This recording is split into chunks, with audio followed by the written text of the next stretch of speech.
para educação e cultura, Davi, que também é muito importante, né? O bairro carece de opções educacionais adequadas. Há projetos para construir ou reformar escolas e creches na região? E a segunda pergunta é: como o senhor pretende incentivar atividades culturais e esportivas para crianças, jovens e idosos no bairro? Legal. Bom, a educação lá a gente tem tanto escolas municipais quanto escolas estaduais, né? Hoje é uma característica das cidades, muitas escolas estaduais estão sendo municipalizadas. A gente vê uma situação muito, muito grave lá, até algo que a gente já, enfim, questionou algumas vezes. A gente tem os ônibus, né, da educação que faz o transporte das escolas municipais. Mas as escolas que são estaduais, que são jovens que já estão indo para o ensino médio, não tem o transporte. E a questão de transporte na região especificamente, ela tem uma precariedade muito grande. Enfim, as linhas, até por conta também do asfalto e da mobilidade, você vê que são ônibus menores, né? Até para poder rodar ali, que precisa melhorar a mobilidade, para ter um ônibus maior, para conseguir, enfim, transportar mais pessoas. Mas você tem essa questão também que o transporte da educação só é usado pelo munícipe andreense que está na educação municipalizada. A do Estado ele não tem. Mas, pô, é um andreense também.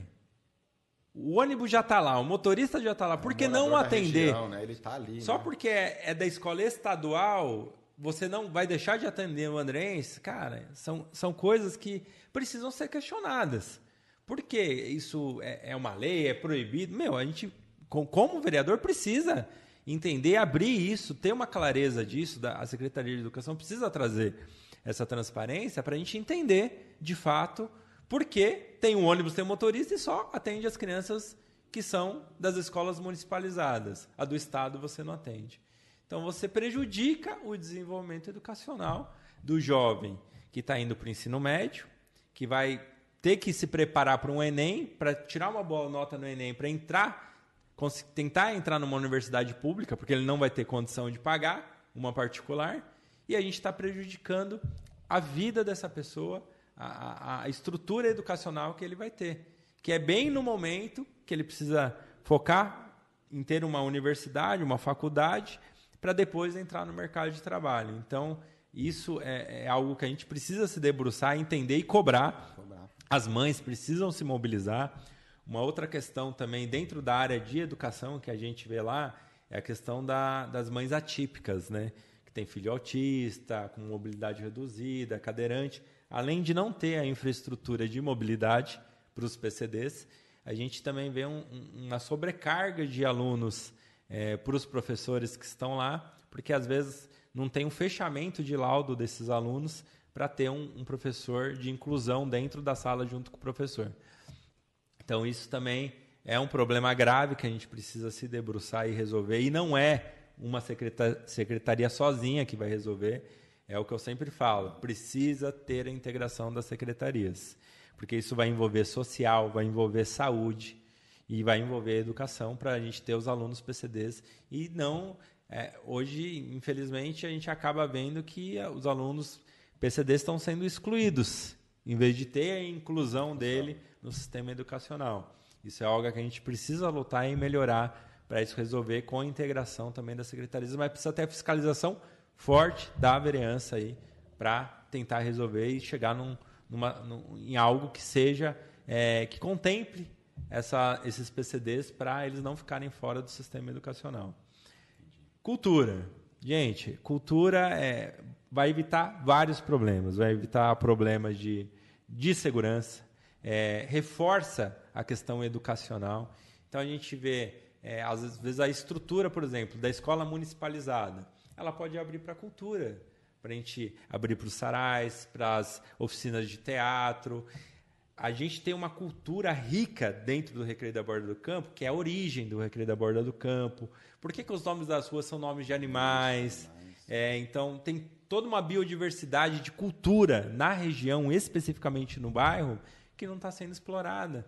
A gente podia estar formando guias turísticos para ensinar mostrar, para cuidar da biodiversidade que a gente tem no Recreio da Borda do Campo. A gente podia ativar o turismo de aventura, porque a gente tem ali, enfim, eu andei de... Presa Bines, nós temos uma ilha, né? Muitos moradores nem sabem que o Clube de Campo tem uma ilha, então, assim, é algo diferente, Sim. né? Eu cheguei a andar, quando era, o pedalinho retornou agora, né? Mas eu cheguei a andar, eu tenho foto minha no pedalinho, e no teleférico, e lá em cima tinha um restaurante ainda, que também é um circuito gastronômico que a gente pode investir ali. Então, cara, tem uma riqueza cultural muito grande que a gente não explora, que isso fortalece a nossa educação andreense aqui. E, claro, isso vai virando um reflexo, né? Porque você, na verdade, vai ativar e fomentar outros braços da educação, que é a cultura andreense, a cultura brasileira. E, enfim, ali a gente tem uma cultura rica de biodiversidade, de esporte de aventura, de ecoturismo, de preservação ambiental, de biodiversidade, que a gente poderia estar fortalecendo muito isso. A gente participou muito ali no Parque do Pedroso dos encontros de grupos de agroecologia, de proteção ambiental. E, cara, você vê que tem uma biodiversidade muito grande que envolve muito a cultura. A questão dos saraus, da cultura local, enfim, toda a história cultural ali do Recreio da Borda do Campo, que a gente acaba nos explorando, e isso fortalece também o nosso sistema educacional. É um complemento, é isso que eu falo. Não adianta a secretaria... Hoje aqui você colocou isso em conjunto, educação e cultura. Mas isso são secretarias separadas na cidade. Se elas não se falarem para construir a política pública em conjunto para a população dense, não vai resolver. Uma quer fazer uma coisa, um vai para o lado, outro vai para o outro, e a gente não tem essa relação de construir a política pública em conjunto de todas as secretarias. E como vereador, pode-se cobrar, sim, essa construção em conjunto, mapeamento e execução de planos de trabalho em conjunto, tanto para a cultura quanto para a educação dentro da região, do bairro e toda a cidade, viu? Eu acho que isso tem que ser praticado em toda a cidade. Bacana. Porque hoje a gente está falando especificamente aqui do Recreio. Mas a ideia, né, é ampliar, né? Sim. E o Recreio da Borda do Campo, ele tem muito espaço, viu, Davi? Nossa, você passa ali em frente ao Fúria 1 mesmo, né? Do lado do Fúria 1 a gente tem um terreno gigante, que poderia fazer algo ali, né? Sim. Uma quadra, um campo, um lugar poliesportivo, ou seja, para atender a região e até mesmo outras pessoas virem para a região, né? Então a gente vê que espaço é o que não falta, né? E a gente sabe que quando eles querem fazer, eles fazem, né? Sim. A gente tem essa questão ambiental, que a gente sabe que pega um pouquinho, porém, quando eles quiseram construir o rodoanel, eles saíram derrubando, não perguntou que árvore que era, qual era a espécie da árvore. As casas que tinha pagaram 3, 4 vezes mais o valor da casa e tiraram as pessoas, ou seja, construíram o rodoanel. Quando eles querem fazer, eles fazem, né? Mas como você disse, tem que ter essa comunicação, primeiro da população do Recreio da Borda do Campo, a gente precisa se unir mais, né? Eu sou morador lá há 30 anos, eu sei a dificuldade, quando você lança um projeto ou algo, as pessoas te criticam muito ao invés de apoiar, né? Então a gente tem esse problema no bairro do Clube de Campo, que é um dos desafios que eu ia fazer aqui, né? Que é o primeiro para os moradores, né? O desafio que eu faço para vocês vamos se comunicar mais, vamos ter uma relação realmente de moradores para que a gente possa fazer o bairro Clube de Campo, né? O Recreio da Borda do Campo, crescer. Enquanto a gente tiver essa briga interna entre nós lá dentro, já começa com os candidatos, né? Eu sei de 7 que nós vamos ter lá dentro, 7 candidatos. A gente, de novo, está caminhando para ficar sem ninguém para representar o bairro Recreio da Borda do Campo. Então, essa foi uma das ideias desse podcast, para vocês abrir os olhos dos moradores e falar, calma aí, vamos avaliar quem vai. Sim. Quem de fato está saindo. Quem é esse candidato? Como o David disse no começo, quem é primeiro ele, pessoa, e quem é ele depois, né? Depois que ele ser vereador. Sim. Quem é essa pessoa?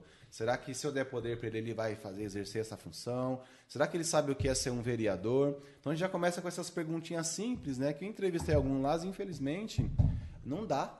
Né? Então eu sou indignado, assim como os muitos moradores. Essa indignação que me trouxe aqui. Eu quero ver meu bairro crescer, eu estou há 30 anos lá. E eu estou vendo ele crescer em quantidade de moradores, mas de infraestrutura, a gente está atrasadíssimo, né?